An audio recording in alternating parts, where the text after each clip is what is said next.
도널드 트럼프 대통령이 남아프리카 공화국 시릴 라마포사 대통령과의 정상회담에서 돌연 백인 대량 학살 의혹을 제기하며 해명을 요구, 또다시 외교적 논란의 중심에 섰습니다. 이러한 강압적인 태도는 최근 트럼프 행정부가 남아공 백인 아프리카너스 난민들의 미국 정착을 이례적으로 간소화하며 허용한 사실과 맞물려 국제사회의 비판과 논란을 더욱 증폭시키고 있습니다. 사건은 백악관 집무실에서 진행된 두 정상의 회담 도중 발생했습니다. 트럼프 대통령은 라마포사 대통령과의 대화 중에 갑작스레 화제를 돌려 백인 농부를 살해하자고 선동하는 내용의 영상과 관련 기사를 라마포사 대통령에게 직접 건네며 이에 대한 해명을 요구한 것으로 알려졌습니다.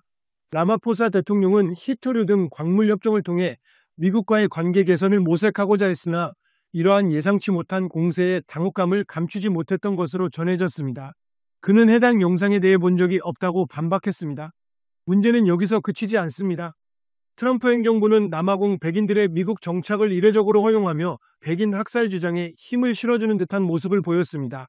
최근 미국 정부 지원으로 아프리카너스 49명이 남아공 요하네스버그를 출발하여 미국으로 향한 것으로 확인되었습니다. 17세기 남아공에 이주한 네덜란드 정착민의 후손인 이들 아프리카너스의 난민 인정 절차는 불과 3개월 만에 간소화된 것으로 드러났습니다. 이에 대해 인권단체들은 강력히 비판하고 나섰습니다. 트럼프 행정부가 다른 국적의 난민들에게는 문을 굳게 닫으면서 남아공 백인에게만 특혜를 주는 것은 난민 정책 자체를 조롱하는 행위라는 지적입니다. 이러한 비판을 의식한 듯 아프리카너들의 출국은 조용히 진행되었으며 이들은 언론과의 접촉을 금지당했고 현지 경찰은 취재진을 제지했다고 뉴욕타임스는 보도했습니다. 이러한 일련의 사건들은 미국과 남아프리카 공화국 간의 외교적 긴장감을 심화시킬 것이라는 관측이 지배적입니다. 트럼프 대통령은 이전에도 남아공의 토지 수용법을 강하게 비판하며 심지어 원조 중단 가능성을 시사하기도 했습니다.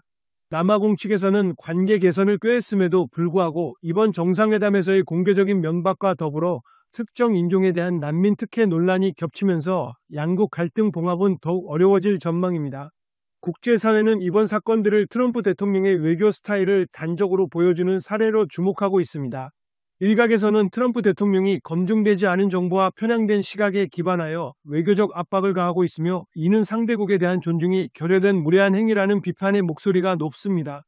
특히 남아공의 토지 개혁은 아파르트헤이트 체제의 유산인 불평등한 토지 분배를 바로잡기 위한 복잡하고 민감한 국내 문제라는 점에서 트럼프 대통령의 이러한 개입은 불필요한 인종적 긴장을 조장할 수 있다는 우려도 제기되고 있습니다.